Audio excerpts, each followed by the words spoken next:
The night still smelled of champagne and cheap perfume when Ambrose Blackwell slipped through the door of his penthouse apartment. He thought the city was still asleep, but he didn't realize the storm waiting inside. His tie was undone, his hair tousled, his lips still wet from the kisses of another woman.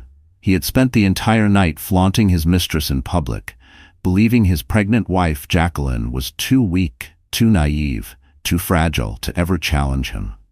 He thought she would cry in silence, swallow her humiliation, and keep carrying his child without complaint. But Ambrose was wrong, because while he was sipping expensive wine in dim hotel rooms, Jacqueline had been awake, holding her belly with one hand and a stack of legal documents with the other. She was tired of being the quiet, obedient wife. She was tired of pretending everything was fine while her husband paraded another woman through Manhattan's nightclubs. Her heart had broken too many times, but this time it was different. This time she wasn't alone. When the clock struck 10 that morning, Ambrose walked into what he thought was a family breakfast. The Blackwell family often gathered on Sundays in the grand lounge of the penthouse. The place gleamed with Italian marble floors, golden chandeliers, and the cold smell of money. Ambrose expected the usual routine. His wife sitting silently, his mother gossiping, his father boasting about business deals. But today, Jacqueline was not in her usual pale dress, nor was she trembling in the corner like a shadow. She was sitting tall, her 6-month pregnant belly visible beneath a tailored navy dress. And beside her, with an open briefcase and a pair of sharp glasses glinting under the morning light, sat Evelyn Carter, one of the city's most ruthless divorce lawyers. Ambrose froze, his smirk faltered. His skin drained of color. Because in that single moment, Ambrose knew. The game he thought he controlled was about to collapse. The tension in the room was suffocating. His parents shifted uneasily, sensing something unusual. His mistress, who had followed him into the gathering with shameless confidence, twirled her hair and smiled as if she were the new queen of the Blackwell Empire. But when Evelyn Carter lifted her chin and spread a thick file of photographs across the mahogany table, silence swallowed the air. Hotel receipts, pictures, text messages. Every lie Ambrose had told, every secret meeting, every betrayal, all laid bare in ink and paper. Ambrose's mouth opened, but no sound came out. He reached for his glass of water, but his hand trembled. His father's eyes narrowed, his mother gasped, and Jacqueline finally spoke, her voice low but steady. "After last night, Ambrose, you left me no choice. You thought I would break, but today I brought the law with me." Ambrose's mistress let out a nervous laugh, but no one joined her. The weight of Jacqueline's words pressed on every corner of the room. The husband who once strutted through gala halls, showered with applause, now sat pale and shrinking in his own living room. And this was just the beginning. Because Jacqueline wasn't here to beg. She wasn't here to cry. She wasn't even here to fight for his love anymore. She was here to end it. To end the charade, the betrayal, and the humiliation. And to reclaim the power he had stolen from her. The air thickened. The silence grew sharper. All eyes turned to Ambrose, waiting for his response. But Ambrose, the man who had once commanded boardrooms and silenced rivals with a single glare, could not even find his words. His lips parted, but the only thing he managed was a hoarse whisper. "Jacqueline, what are you doing?" Her answer cut like a blade. "Taking back my dignity." The room shook as Evelyn Carter slid the divorce papers across the table. And Ambrose realized, for the first time in his life, he was about to lose everything. Jacqueline Mitchell Blackwell never thought her life would turn into a cautionary tale whispered over coffee tables. At 29, she should have been glowing with joy, preparing for the arrival of her first child, and savoring the security of a marriage built on love. But instead, she was carrying the weight of betrayal while carrying the life of her unborn son. Her story had always looked like a fairy tale from the outside. A small-town girl who had grown up in upstate New York, she was raised in a modest home with parents who believed in hard work and dignity above all else. Her mother was a schoolteacher, her father a mechanic. They didn't have wealth, but they had values: honesty, perseverance, loyalty. Jacqueline grew up believing in those virtues, believing that love meant forever, that promises meant something. That belief was what made her fall for Ambrose Blackwell in the first place. Ambrose wasn't just any man. He was the son of one of Manhattan's most powerful real estate families. He was magnetic, ambitious, a man who seemed to know how to bend the world to his will. When Jacqueline met him at a charity fundraiser during her university years, she was struck by his confidence. He had a way of making the entire room turn toward him, as if he carried his own gravity. To Jacqueline, he seemed larger than life. But he also looked at her differently than anyone else ever had. At least that's what she believed then. He told her she was special, unique, unlike the superficial women he was surrounded by in his high society world. For a girl from a humble background, those words pierced straight into her heart. 6 months later, she was wearing a diamond ring. Their wedding was the kind of spectacle magazines love to feature. A luxury ceremony at the Plaza Hotel, chandeliers glittering, violins echoing, paparazzi flashing. Jacqueline, in a lace gown that seemed spun from dreams, thought she was stepping into forever. Guests whispered that she was lucky, that she had captured Manhattan's rising star. But Jacqueline thought Ambrose was the lucky one, because she was willing to give him her entire heart. She gave up more than just her heart. She gave up her dreams. Before marrying, Jacqueline had been on her way to building a career in interior design. She loved architecture, the way spaces could tell stories. She had studied tirelessly, sketched through the night, dreamed of opening her own design studio one day. But Ambrose wanted her to play a different role. The devoted wife, the quiet supporter, the woman who stayed in the background while he climbed toward power. At first, she didn't mind. She thought that's what love was, sacrifice. She thought their partnership meant his dreams were her dreams. So she left her ambitions behind, turned her focus to supporting his career, and built their life together in his shadow. But shadows are cold. Slowly, Jacqueline began to realize she was fading. Her days were filled with silence in the penthouse while Ambrose worked late nights, his phone buzzing with messages he didn't want her to see. He became more distant, more impatient. When she finally got pregnant, she thought it would change things. She thought fatherhood would soften him, bring him closer. For a brief moment, she even believed it had. He kissed her belly, whispered promises, and told her she was the love of his life. But that illusion shattered the night she caught the faint trace of another woman's perfume on his suit. It wasn't just once. It became a pattern. Rumors began to circle among Manhattan's elite, whispers of Ambrose seen at late dinners, slipping into hotels, entertaining women at galas while Jacqueline stayed home. She asked him about it, but his answers were sharp, dismissive. "Don't be paranoid," he snapped. "You should focus on the baby, not gossip." Her heart broke, but she stayed. She stayed because she thought love could be salvaged, because she thought their child deserved a whole family. But when Ambrose stopped coming home at night, when she found lipstick smudges on his collar, when he didn't even bother to hide anymore, she knew the truth. She wasn't a wife to him anymore. She was an obstacle. And yet, Jacqueline was not as weak as Ambrose thought. Her quietness was not surrender. Her tears were not the end. Somewhere deep inside her, the values her parents raised her with, dignity, perseverance, courage, began to resurface. She realized that staying silent was no longer an option. Her baby deserved a mother who stood tall, not one who bowed to humiliation. So she began to prepare. While Ambrose thought she was too broken to resist, Jacqueline was meeting with lawyers. She found Evelyn Carter, a woman known for her iron will and unshakable presence in court. Evelyn didn't just see a heartbroken wife. She saw a fighter. Together, they built a plan. A plan not just to leave Ambrose, but to confront him in the one way he never expected. Publicly, in front of the very people he valued more than his own wife. Jacqueline spent sleepless nights collecting evidence, documenting every betrayal, every lie.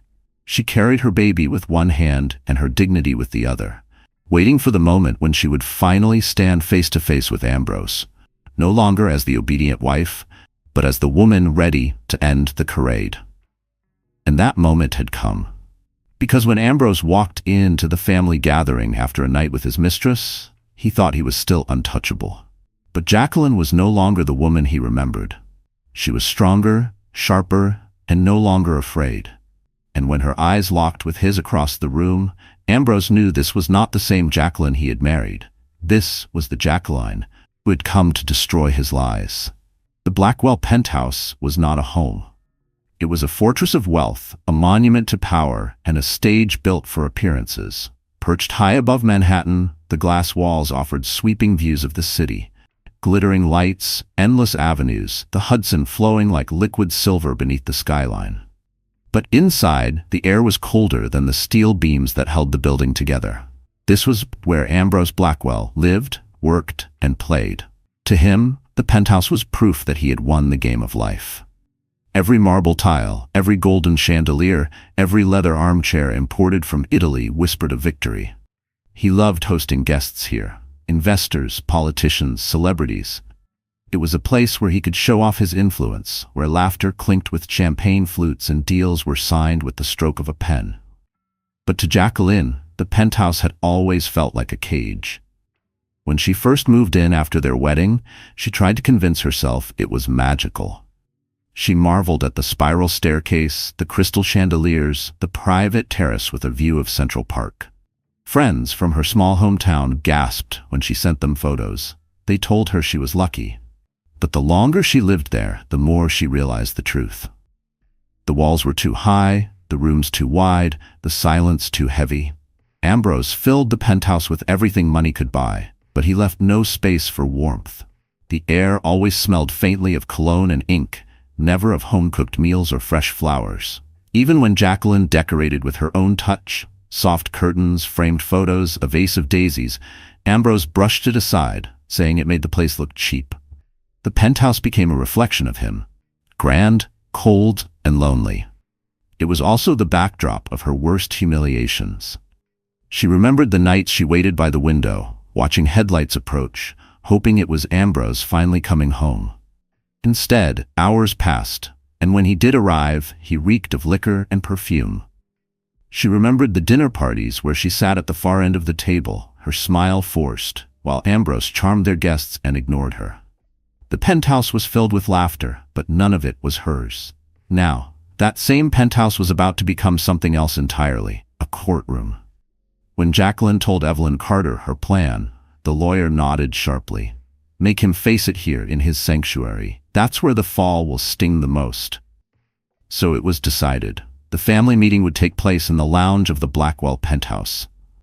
The room was the heart of the empire, a space lined with dark oak shelves filled with rare books no one read, a massive fireplace carved from Italian marble, and an oval dining table polished so bright it reflected faces like a mirror. At the center of the table usually sat Ambrose, with Jacqueline quietly at his side. But this morning, the arrangement was different. Jacqueline sat at the head of the table. Evelyn Carter sat beside her, papers neatly stacked, pen in hand, expression sharp as a blade. Across from them, Ambrose's parents shifted uneasily in their seats. Harold Blackwell, Ambrose's father, was a man of iron hair and iron temper.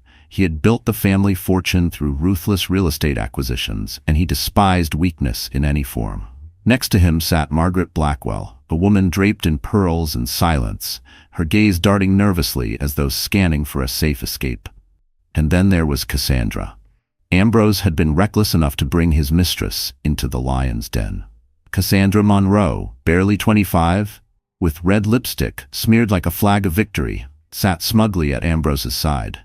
She wore a designer dress that clung to her every curve, a deliberate contrast to Jacqueline's modest elegance. Her eyes flickered with triumph, as if she believed she had already won. The atmosphere in the lounge was suffocating. The clinking of a spoon against a teacup echoed too loudly. The ticking of the grandfather clock scraped against every nerve. Even the city outside, usually roaring with car horns and sirens, seemed to hush in anticipation. Jacqueline sat still, but her heart was pounding. She rested her hand on her belly, steadying herself with the quiet rhythm of the life inside her. She wasn't just fighting for herself today, she was fighting for her child. When Ambrose finally strolled in, late as always, his swagger filled the room. His tuxedo jacket was slightly wrinkled, his hair disheveled from the night before. He looked like a man who had been celebrating instead of sleeping. His smirk widened when he saw Cassandra already seated. He kissed her hand boldly, as if daring Jacqueline to react. But then his eyes met Jacqueline's. Something shifted. She was no longer the fragile woman he had grown used to ignoring. Her back was straight, her eyes clear, her presence commanding. And the woman seated beside her, Evelyn Carter, with her cold stare and thick file, sent a chill down his spine. Ambrose faltered, just slightly, but it was enough. "Jacqueline," he said smoothly, trying to recover. "You look different today." "I am different," she replied, her voice steady, cutting through the silence like glass. Every pair of eyes in the room turned toward her. The weight of history, betrayal, and power pressed into the space between them. This was the house Ambrose had built, the empire he believed was unshakable. But Jacqueline had transformed it into the stage of his downfall. The city lights glimmered outside like 1,000 watchful eyes, as if New York itself was waiting to see what would unfold. The chandeliers glittered above, the marble floor gleamed below, and in that vast room of wealth and silence, the air crackled with tension. For years, Jacqueline had been a ghost in this penthouse. But today, she was the fire. And when Evelyn Carter slowly opened her briefcase, the first document sliding across the table, everyone in that cold, glittering room realized the battle for the Blackwell Empire had just begun. Ambrose Blackwell was the kind of man people either envied or feared. In Manhattan's elite circles, his name carried weight. He was ruthless in business, charming at parties, and arrogant in every way that power allows. People said he could talk an investor into signing away millions with just a smile. Others said he could destroy a rival with a single phone call.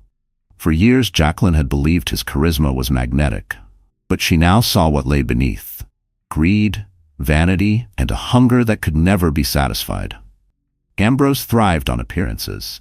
He drove the rarest cars, wore custom Italian suits, and dined in restaurants where the bill for two could buy a family a month's rent. To him, life was a performance, and he always played the lead role. He believed he was untouchable, that no one could ever expose his weaknesses, especially not Jacqueline, the quiet wife he had pushed into the background. But the truth was simple. Behind the sharp tuxedos and polished shoes, Ambrose was a coward. When confronted, he laughed it off. When caught, he lied. And when cornered, he attacked. For him, power wasn't just about business. It was about control. Control over investors, control over his employees, and worst of all, control over his wife. He believed Jacqueline would never leave. She was pregnant, financially tied to him, socially dependent on his name. In his mind, she had no escape. And then there was Cassandra. Cassandra Monroe was everything Ambrose thought he wanted. 25, beautiful, bold, and shameless. She had been a junior marketing associate at one of his subsidiary companies. Ambrose noticed her at a corporate gala, where she wore a scarlet gown and laughed just a little too loudly at his jokes. She knew exactly how to play the part. The wide eyes, the flattering words, the way her hand lingered on his arm. Ambrose, already bored of Jacqueline's quiet grace, was captivated by Cassandra's fire. At first, she was discreet. A late-night dinner, a weekend business trip, a hotel suite booked under another name. But soon, discretion became arrogance. Cassandra wasn't satisfied with being a secret. She wanted recognition, jewels, the spotlight. She wanted to be photographed on Ambrose's arm, wanted the world to whisper her name. And Ambrose, intoxicated by her youth and flattery, gave in. He flaunted her at exclusive clubs. He brought her to art auctions. He even dared to take her to the Metropolitan Opera, where half the city's elite whispered behind their programs while Jacqueline stayed home. Each time, he convinced himself he was untouchable. He thought Jacqueline would endure it, because she had no other choice. Cassandra, on the other hand, thrived on Jacqueline's silence. To her, every tear Jacqueline shed was proof of her own victory. Every time Ambrose ignored his wife for her, Cassandra felt like she had won. She strutted into the penthouse with her lipstick-stained smile, pretending she was already the new Mrs. Blackwell. But beneath Cassandra's confidence was something more dangerous: ambition. She wasn't just after Ambrose's affection, she was after his empire. She whispered into his ear about expanding his business, advised him to cut off old partners, and encouraged him to take bigger risks. To Ambrose, she seemed like a partner who believed in his vision. In truth, Cassandra believed only in herself. She knew that if Jacqueline were pushed aside, she would gain not just Ambrose's name, but also his wealth and influence. That was why, on the morning of the family meeting, Cassandra walked into the penthouse lounge with her head high. She thought this was the moment she would be legitimized. She thought Ambrose would finally make it clear to everyone. Jacqueline was finished, and Cassandra was the future. But Cassandra underestimated one thing. She underestimated Jacqueline. As Evelyn Carter spread the evidence across the table, Cassandra's smile flickered. The photos of hotel receipts, the texts Ambrose had sent in the middle of the night, the credit card bills, they weren't just embarrassing. They were damning. Cassandra leaned closer to Ambrose, her hand tightening on his arm, her red nails digging into his skin. "Do something," she hissed under her breath. But Ambrose could feel the heat of every eye in the room. His father's glare burned with disappointment. His mother's eyes brimmed with shame. Evelyn's sharp gaze pinned him like a predator. And Jacqueline wasn't trembling or begging. She was calm, strong. For the first time in his life, Ambrose felt cornered. He tried to laugh it off. "Really, Jacqueline? Is this what it's come to? Dragging a lawyer into our family breakfast? Do you want to humiliate me?" Her reply was simple. "No, Ambrose, you humiliated yourself." Cassandra's smugness faltered. She had expected Jacqueline to crumble, but instead she was rising. The room's energy was shifting. For the first time, Cassandra realized that being Ambrose's mistress might not secure her future. It might destroy her with him. Ambrose, however, couldn't see it yet. He was too blinded by pride. He slammed his hand on the table, the sound echoing through the lounge. "I built this empire. Everything you have is because of me. Do you really think you can take me down with a few pieces of paper?" Evelyn Carter leaned forward, her voice sharp and deliberate. "These aren't just pieces of paper, Mr. Blackwell. They are evidence. Evidence that will not only secure Jacqueline's freedom, but also expose your misconduct to the public. Judges love cases like this, especially when they involve a man flaunting his mistress while his pregnant wife sits at home." The silence after her words was deafening. Even Cassandra shifted uncomfortably in her seat. Ambrose's smirk finally broke. His confidence slipped like a mask torn away. For the first time, the great Ambrose Blackwell looked small. But Jacqueline wasn't finished. She placed her hand over her belly, her gaze steady. "You thought I was weak. You thought I would stay silent. But today, Ambrose, the world will see the truth." And in that instant, Ambrose realized he was no longer the predator. He was the prey. The silence in the Blackwell penthouse was suffocating. Every person in the room could feel it pressing against their skin, crawling into their lungs. Ambrose sat at the long oak table, his jaw tight, his eyes darting between the damning photographs and the lawyer's cold stare. Cassandra clung to his arm, whispering under her breath, but even she couldn't hide the flicker of panic in her eyes. For years, Ambrose had played his role perfectly. The devoted son, the brilliant businessman, the dazzling host of Manhattan's most glittering parties. He had built his image like a skyscraper, floor by floor, until the city believed in his invincibility. But now, in his own penthouse, the foundation was cracking, and the people who mattered most were watching. Harold Blackwell's face was stone. His voice, when it came, was sharp enough to slice through the tension. "Is this true, Ambrose?" Ambrose swallowed hard. "Father, it's not what it looks like." Margaret Blackwell let out a trembling gasp. "My God, Ambrose, how could you?" Ambrose's cheeks flushed with rage. He hated weakness, and right now he looked weak. He stood abruptly, his chair scraping against the marble floor. "This is absurd. She's exaggerating. She's using her pregnancy as a shield. Jacqueline, stop this nonsense before you embarrass yourself further." But Evelyn Carter was already opening another file. She slid a stack of papers across the polished wood. "Hotel records, charges made with your corporate credit card, surveillance footage from the Waldorf, signed receipts with your handwriting. Do you still want to call this nonsense, Mr. Blackwell?" Ambrose's mouth snapped shut. His eyes darted to the documents, recognizing his own signature, his own mistakes. Cassandra stiffened beside him, realizing that the glamorous ride she had hitched herself to was heading straight into a storm. And then came the dagger. Jacqueline reached into her purse and pulled out a slim black phone. Her fingers moved with steady precision as she unlocked the screen and pressed play. A video projected onto the television across the lounge. The room gasped. There was Ambrose, caught in high-definition clarity, laughing with Cassandra at a rooftop bar. His hand on her thigh, his lips against her neck, his voice bragging to a colleague. Jacqueline? She's boring. She's just the mother of my child. Cassandra is the one who excites me. She's the real future." The words echoed through the room like a gunshot. Margaret covered her mouth with shaking hands, Harold's fists clenched against the table. Evelyn watched coolly, her expression unreadable. And Cassandra, caught on camera, stared at the floor, her lipstick smile fading into ashes. Ambrose lunged forward, fumbling for the remote. "Turn that off! That video is private. It's—" Jacqueline's voice sliced through his desperation. "Private? No, Ambrose. When you humiliate your wife in public, when you bring your mistress into our home, nothing is private anymore." Her words landed like a thunderclap. Ambrose froze, his eyes wide, his mask of arrogance finally slipping. The betrayal wasn't just whispered behind closed doors anymore. It was out in the open, undeniable, humiliating. The man who had strutted through the city believing himself untouchable was being stripped bare in front of his parents, his mistress, and the woman he had underestimated. For Jacqueline, it was both agony and liberation. Watching the video, hearing her husband dismiss her as if she were nothing, still burned. But showing it here, forcing him to face the truth in front of witnesses, gave her strength. For the first time in years, she wasn't the one being silenced. She was the one holding the weapon. Cassandra shifted nervously, her hand slipping from Ambrose's arm. She could feel the room turning against him, and by extension, against her. Her plan to bask in the glow of his power was disintegrating by the second.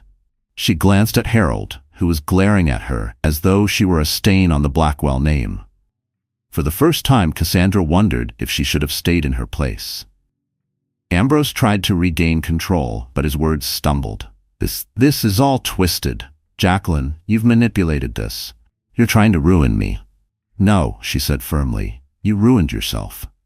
The weight of her words silenced the room again. Jacqueline's hand rested protectively on her belly, her back straight, her eyes unwavering. She wasn't a victim anymore. She was the one leading the charge. Harold finally spoke, his voice low but deadly. "Ambrose, do you realize what you've done? This isn't just about your marriage. This is about the Blackwell name, our business, our reputation, and you've dragged it through the mud."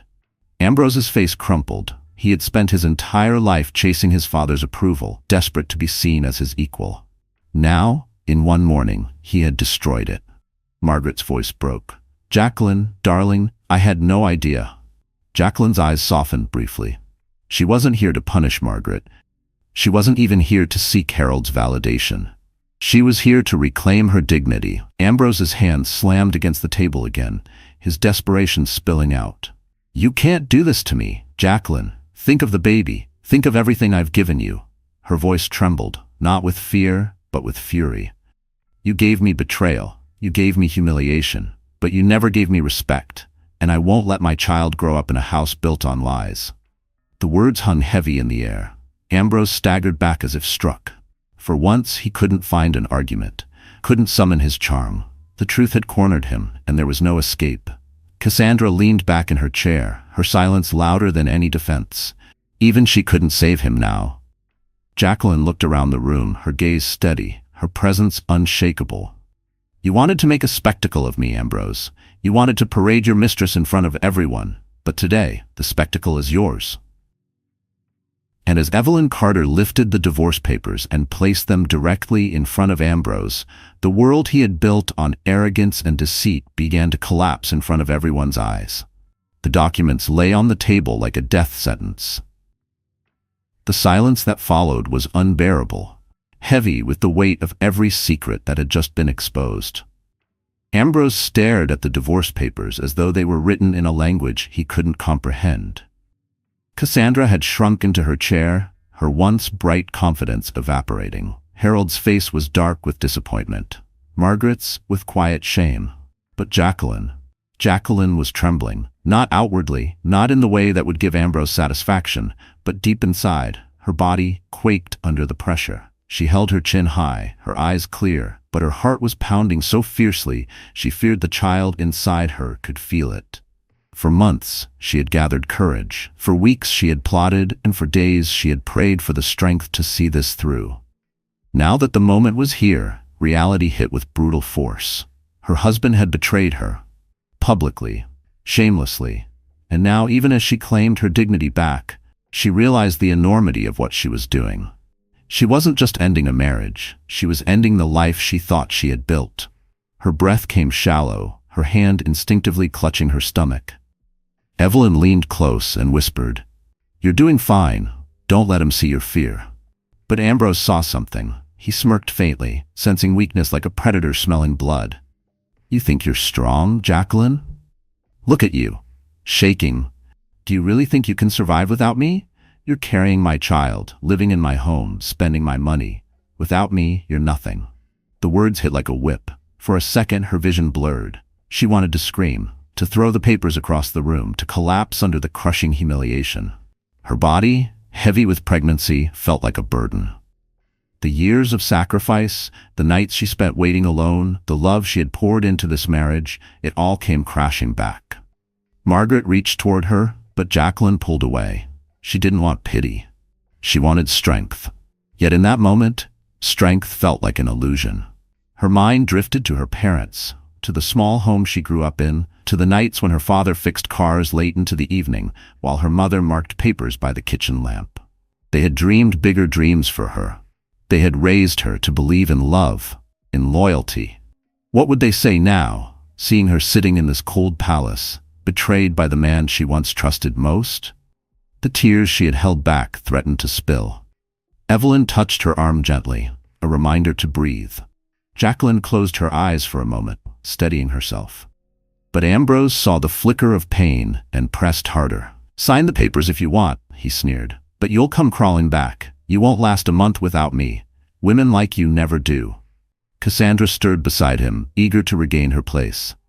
"He's right, Jacqueline," she said, her voice sweet but sharp. "You're just a tired little wife. You don't belong in his world anymore. Look at you, swollen, miserable. I'm what he needs. I'm the future." The cruelty sliced through Jacqueline's defenses. Her hand shook visibly now, and she lowered her gaze to the table. For the first time that morning, she felt cornered, defeated. Her heart squeezed painfully as if all her resolve had been for nothing. Evelyn leaned closer again. "Don't let them win. Not like this."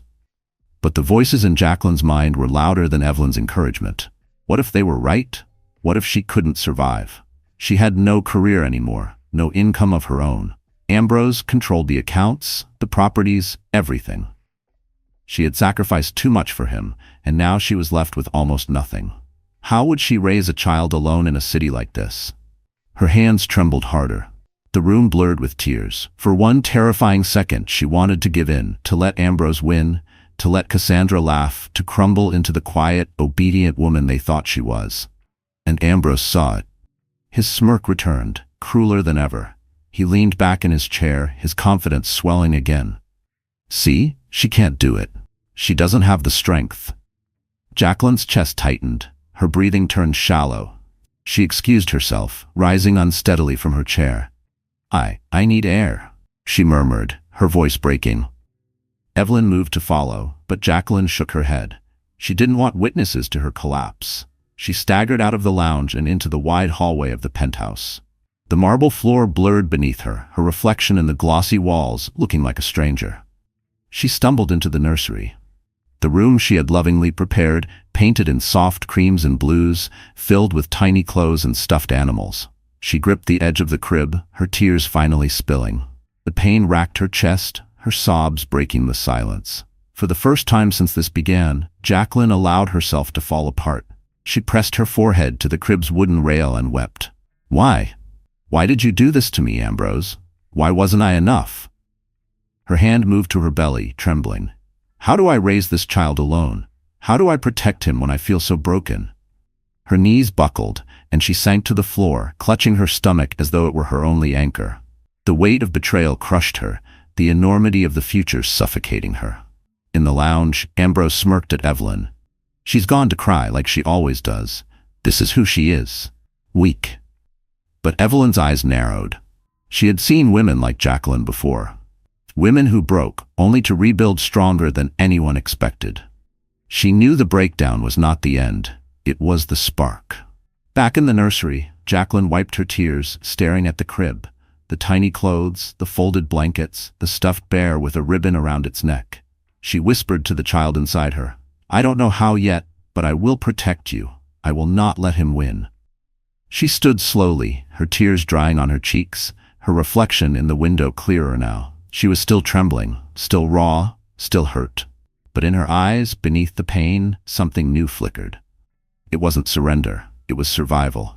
And as she straightened her back, the sound of the lounge doors creaking open told her someone was coming. Someone who might change everything. The nursery door creaked open, and Jacqueline instinctively wiped her cheeks. She didn't want anyone to see her like this, broken, sitting on the floor with swollen eyes. But the figure that entered wasn't Ambrose or Cassandra. It was Evelyn Carter, the lawyer, her heels clicking softly against the hardwood. "Jacqueline," Evelyn said gently, crouching down so she was eye level. "You did well in there. Don't think your tears mean you failed. They mean you're human." Jacqueline shook her head, her voice breaking. "He's right, Evelyn. What if I can't survive without him? He controls everything. The accounts, the house, even the nursery furniture. What do I have?" Evelyn's expression shifted, sharp and knowing. "You have more than you realize. Ambrose made one critical mistake, one he doesn't know you've already discovered." Jacqueline blinked, her tears pausing. "What mistake?" Evelyn opened her briefcase and pulled out a sealed envelope. She handed it to Jacqueline, her eyes glittering with quiet triumph. "This." With trembling hands, Jacqueline tore it open. Inside was a set of documents, bank statements, ownership certificates, legal transfers. Her eyes scanned the pages, disbelief flooding her face. "These are," she gasped, "these are in my name." Evelyn nodded. "Correct. Months ago, Ambrose tried to hide assets in an offshore account. He thought he was clever, transferring properties into a dummy corporation. But his arrogance betrayed him. He used your maiden name as a cover, assuming no one would look twice. That oversight means legally you are the listed owner of those assets, and it's worth millions." Jacqueline's breath caught. The room seemed to tilt. For months she had felt powerless, convinced Ambrose held all the cards. But here, in her hands, was proof that the empire he had tried to hide was already under her control. "But why didn't he know?" she whispered. "Because men like Ambrose don't bother checking the details," Evelyn said coldly. "They assume their wives are too blind to ever look. He still thinks those accounts are invisible. He doesn't know that with one signature, you can freeze his funds, transfer ownership, and leave him with nothing." Jacqueline's tears dried instantly. Her body still shook, but this time with something new: power. For the first time since her nightmare began, she wasn't trapped. She wasn't the weak, trembling wife he thought she was. She was holding the key to his downfall. The baby kicked inside her belly as if sensing the change. She placed a hand on her stomach, whispering, "We're going to be okay." Evelyn smiled faintly. "Better than okay. You're about to show Ambrose that the woman he thought was powerless is the one who will end him." Jacqueline straightened slowly, rising to her feet. The nursery around her no longer looked like a cage. It looked like a battlefield. And she was ready to fight. They returned to the lounge.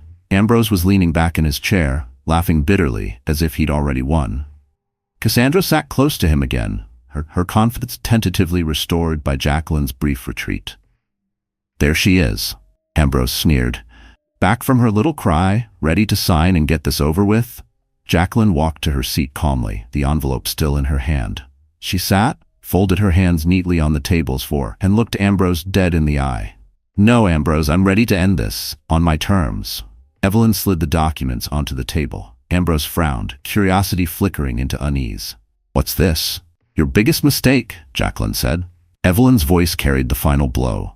"Mr. Blackwell, as of this morning, Jacqueline is the legal owner of 3 properties in the Hamptons, 2 high-rise buildings downtown, and an account containing $36 million.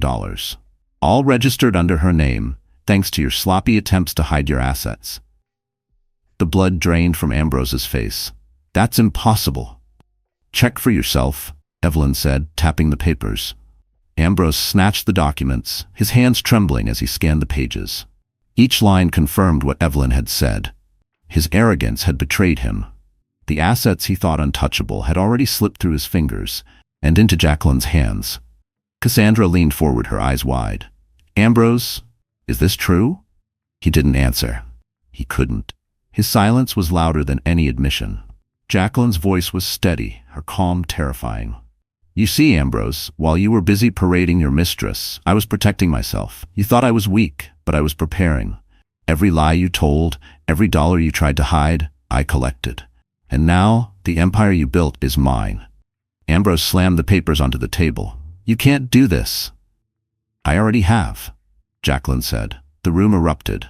Margaret gasped. Harold leaned forward with a rare glimmer of respect in his eyes. Cassandra shifted away from Ambrose, realizing his empire was crumbling, and with it, her own future. Ambrose stood, his chair toppling backward, his face twisted with rage. You think you've won? You think you can humiliate me like this? Jacqueline rose too, her belly prominent, her eyes unshakable. This isn't about humiliation. This is about truth. You destroyed our marriage, Ambrose. You disrespected me, our child, and everything I sacrificed. And now you will face the consequences. The words echoed through the lounge, louder than any outburst Ambrose had ever made. For the first time, it was Jacqueline's voice that carried power. Ambrose's fists clenched. He wanted to shout, to strike, to regain control. But the documents on the table mocked him. His father's glare burned through him. His mother's tears shamed him. His mistress's silence betrayed him. And his wife, no, not his wife anymore, but his judge had stripped him bare. Cassandra shifted her seat further away, her hand slipping from his arm. She could see where this was heading. Ambrose was sinking, and she had no intention of sinking with him. Ambrose's chest heaved, his voice breaking into a roar. You'll regret this, Jacqueline. You'll regret crossing me. But Jacqueline didn't flinch. She placed her hand on her belly, her voice calm and resolute. No, Ambrose, the only regret here is yours. And as the weight of her words settled, Ambrose realized the empire he thought was unshakable was already collapsing. And it was his pregnant wife who had dealt the final blow. The day after the confrontation in the penthouse, Manhattan felt like a different city to Jacqueline. The skyscrapers still pierced the sky, the traffic still roared, and the sidewalks still pulsed with life. But for the first time in years, she wasn't walking through it as Ambrose Blackwell's wife. She was walking as Jacqueline Mitchell, her own woman, her own name, her own power. The papers Evelyn Carter handed her had changed everything. For months, Jacqueline had lived in fear, convinced she was trapped in Ambrose's shadow. But now, the shadow was gone. The empire Ambrose had tried to hide was legally hers, and the public exposure of his betrayal had shattered the illusion of his invincibility. Still, victory came with scars. That night, after everyone left, Jacqueline sat alone in the nursery, staring at the tiny crib. The adrenaline from the confrontation had faded and exhaustion weighed on her body. She touched her belly, whispering to the child within, "We made it through." But this is just the beginning. She realized she couldn't just win a battle. She had to rebuild her entire life. The next morning, Evelyn arrived at her apartment with a cup of coffee and a sharp look in her eyes. "You did it," she said, "but now you need to show the world who you are. You can't just survive Ambrose, Jacqueline. You have to surpass him." Jacqueline frowned. "How? I've been out of the world for so long. I gave up my career. I don't even recognize the woman in the mirror anymore." Evelyn smiled knowingly. "Then it's time you meet her again." And so began Jacqueline's transformation. The first step was practical, reclaiming her independence. Evelyn introduced her to a financial advisor, a woman named Claire, who spoke with calm authority. Together they went through the accounts, the properties, the hidden assets Ambrose had tried to bury. Claire explained each step, guiding Jacqueline in how to manage her newfound power. For the first time, Jacqueline saw numbers not as chains, but as keys. Every dollar Ambrose had once used to control her was now fuel for her freedom. The second step was personal. Jacqueline stood in front of her mirror one evening, staring at the woman reflected back. Her hair was unkempt, her eyes tired, her body heavy with pregnancy. But beneath that fatigue was strength. She booked a simple haircut, one that framed her face and restored her confidence. She shopped for maternity clothes that weren't just functional, but elegant. Soft silk dresses, tailored coats, shoes that gave her height without sacrificing comfort. Each piece was a declaration. She was not broken. She was reborn. When she walked through the streets of Manhattan after her makeover, heads turned. Not because she was Ambrose's wife, but because she radiated something he never gave her permission to own: authority. The third step was emotional. For weeks, she attended quiet therapy sessions where she unpacked the years of gaslighting, the nights of loneliness, the humiliation of betrayal. The therapist reminded her that strength wasn't the absence of pain, it was the choice to rise despite it. Each session was like peeling away another layer of shame, until what remained was not a victim, but a survivor. The final step was symbolic. Evelyn arranged for Jacqueline to attend the Bright Futures Gala, the very same event where Ambrose had once flaunted Cassandra as if Jacqueline didn't exist. This time, Jacqueline wouldn't be the woman hidden at home. She would walk into that ballroom as herself, radiant, pregnant, and untouchable. On the night of the gala, Jacqueline stood in her apartment, staring at her reflection. The gown Evelyn had helped her choose was deep emerald, the color of renewal and strength. It hugged her belly gracefully, transforming her pregnancy from a vulnerability into a crown. Her hair shimmered under the light, her makeup soft but commanding. "You look powerful," Evelyn said, standing behind her. Jacqueline took a deep breath. "I feel powerful." The limousine ride to the gala felt surreal. As the car glided through the streets, Jacqueline watched the city lights reflect against the windows. This was the city that had once made her feel small. Tonight, it would see her rise. When she stepped into the ballroom, silence followed her. Conversations paused, glasses froze midair. Whispers erupted across the room. "That's Jacqueline Blackwell. She looks incredible. Did you hear what happened with Ambrose? They say she owns half his empire now." The very people who once pitied her now stared in awe, some even in fear. And then across the room she saw him. Ambrose. His tuxedo was perfect, his smile carefully practiced, but his eyes betrayed him. He hadn't expected her. He hadn't expected her to shine. Cassandra clung to his arm, but even she looked rattled, her confidence no match for Jacqueline's quiet fire.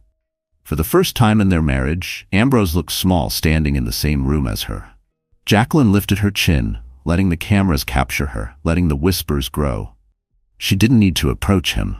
Her presence was enough. She was no longer defined by his betrayal. She was defined by her survival. As the orchestra swelled and the gala resumed, Evelyn leaned toward her.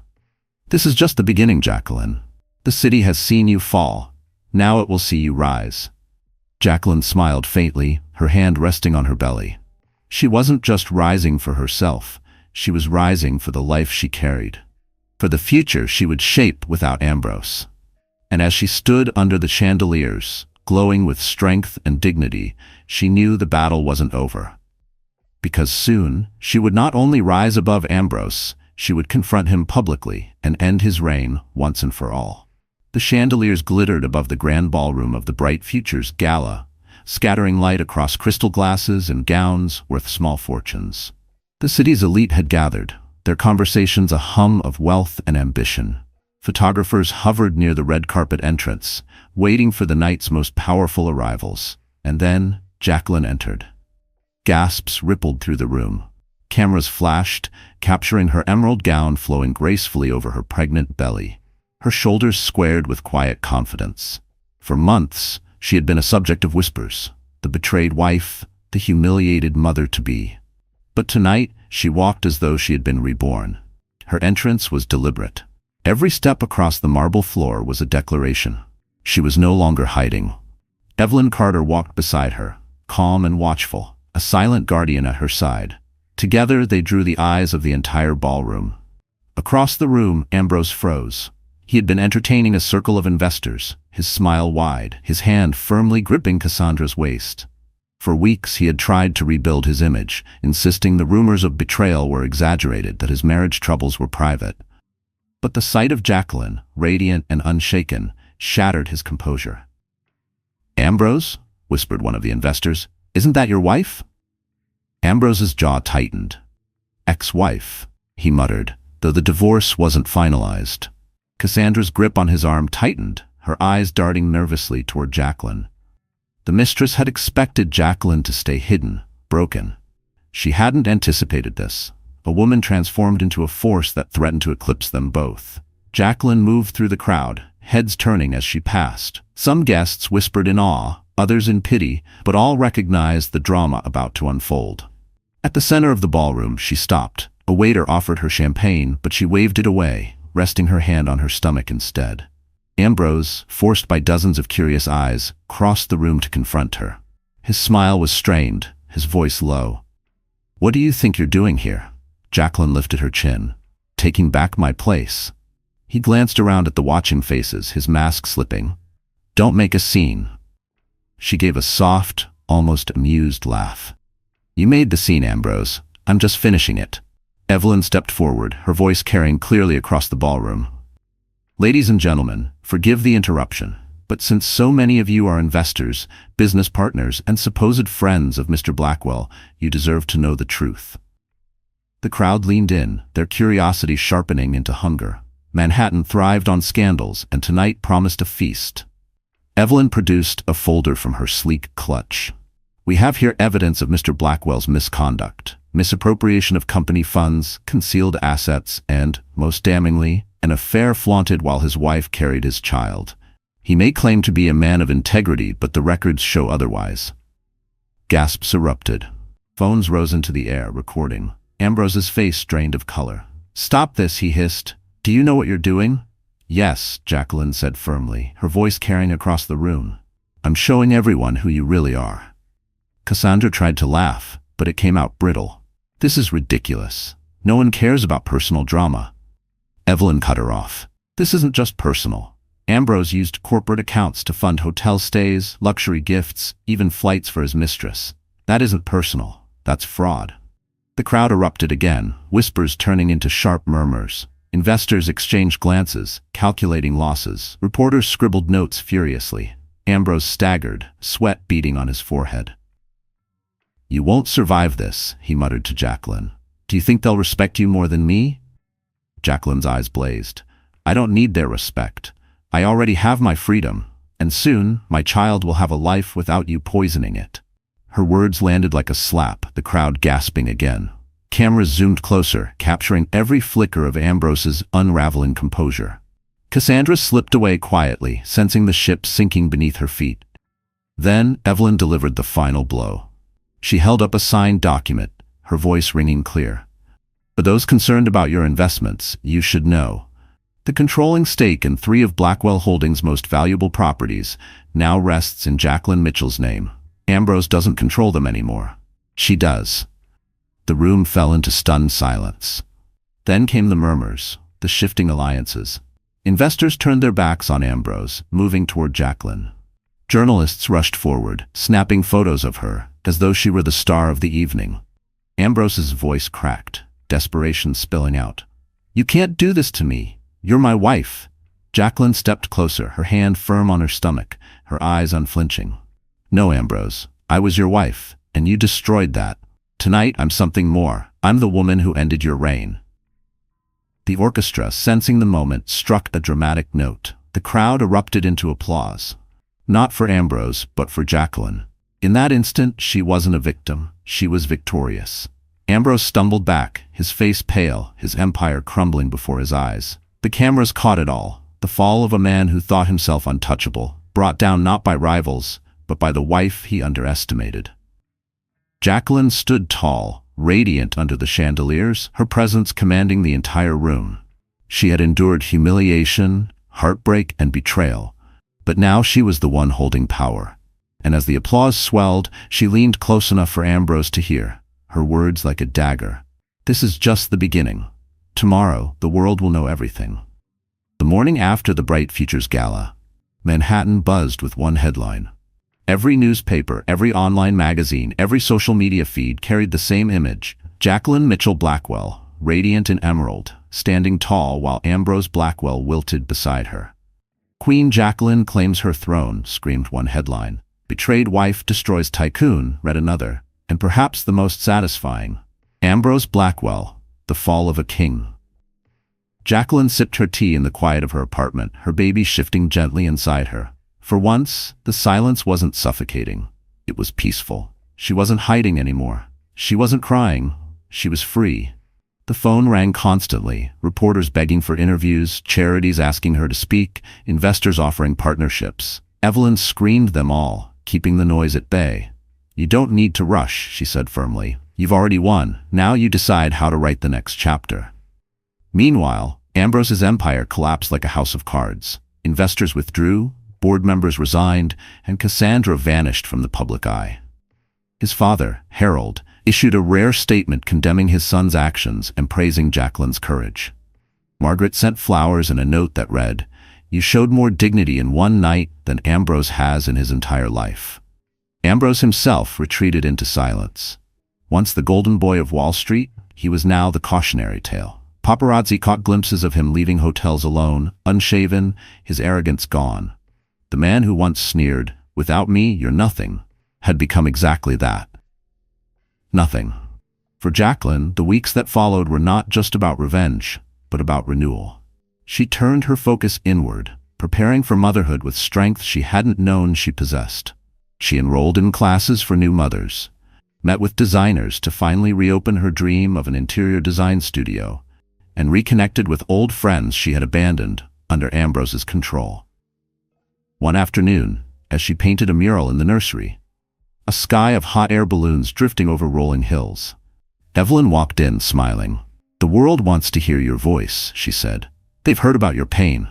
Now, let them hear your power." Jacqueline hesitated. "Do you think they'll listen?" Evelyn nodded. "They already are. What you did at the gala wasn't just about Ambrose. It was about every woman who's been silenced, every wife who's been told she's nothing. You stood up, and they saw themselves in you." So Jacqueline agreed. Her first public speech took place at a women's empowerment conference. The stage was simple, the audience vast. As she stepped up to the podium, cameras flashed, but this time, she wasn't nervous. She wasn't Ambrose's shadow. She was herself. She spoke of betrayal, of sacrifice, of the nights she spent alone while Ambrose flaunted his mistress. She spoke of the fear of raising a child alone, of the pain of being dismissed as nothing. And then, she spoke of the moment she decided she would not stay silent. Her voice grew stronger as she declared, "I was told I was weak. I was told I was powerless. But women are never powerless. We carry life. We carry families. We carry entire generations on our shoulders. And when we are betrayed, we do not crumble. We rise." I rose, and so can you. The audience erupted in applause. Women stood with tears in their eyes, clapping, shouting her name. For the first time, Jacqueline felt not just victorious, but whole. Back home that evening, she sat in the nursery, now finished with her mural. She whispered to her unborn child, "You'll never grow up seeing your mother broken. You'll see her strong. You'll know that love is not about sacrifice, but about respect. And you'll know that when life tries to crush you, you can always rise." The day she gave birth was quiet and intimate. Surrounded only by Evelyn and a few close friends, Jacqueline welcomed her son into the world. She held him close, tears streaming, whispering, "We're free now." News outlets tried to capture the moment, but Jacqueline declined interviews. "This is ours," she said softly, "not theirs." Weeks later, Ambrose attempted one last desperate move. He tried to challenge the property transfers in court. But Evelyn was ready. The judge reviewed the evidence, his signatures, his fraudulent transfers, and ruled decisively in Jacqueline's favor. Ambrose lost everything. As the gavel struck, Jacqueline didn't even look at him. She didn't need to. The man who once controlled her life was now irrelevant.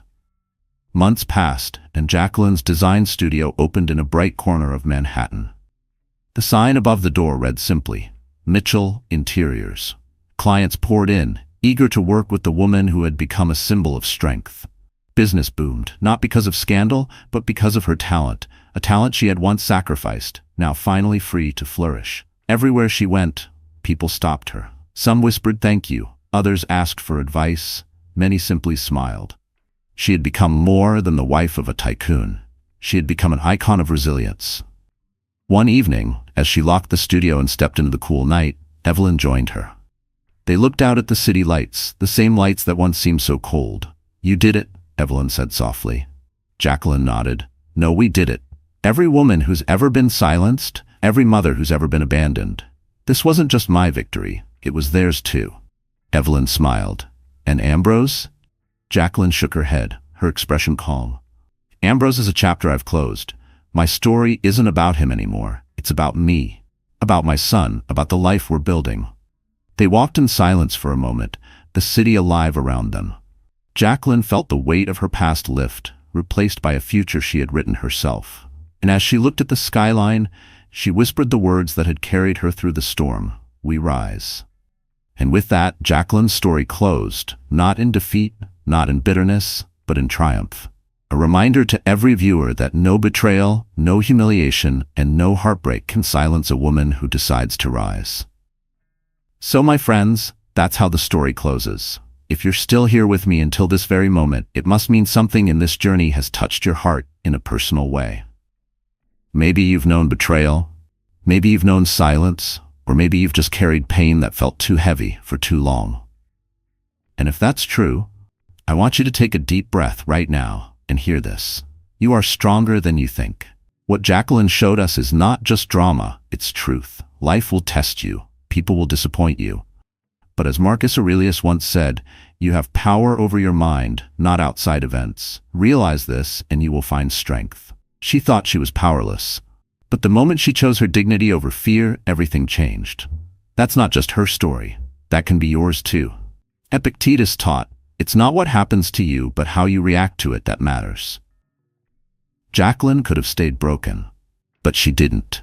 She rose. And in her rising, she gave all of us a mirror. To remember that even when life feels like it's against us, we still have a choice to rise, to heal, to rewrite our story. So maybe this isn't really about Ambrose at all. Maybe it's about you, about the storms you've walked through, about the nights you thought you couldn't make it, and the mornings you still rose anyway. That's what this story is truly about, resilience. If this touched you tonight, my dear friends, then don't keep it to yourself. Share this story. Leave a like so I know it reached you. And if you want more stories that remind you of your strength, then hit that subscribe button and stay with us. Because together, we're not just watching drama. We're learning how to rise, again and again.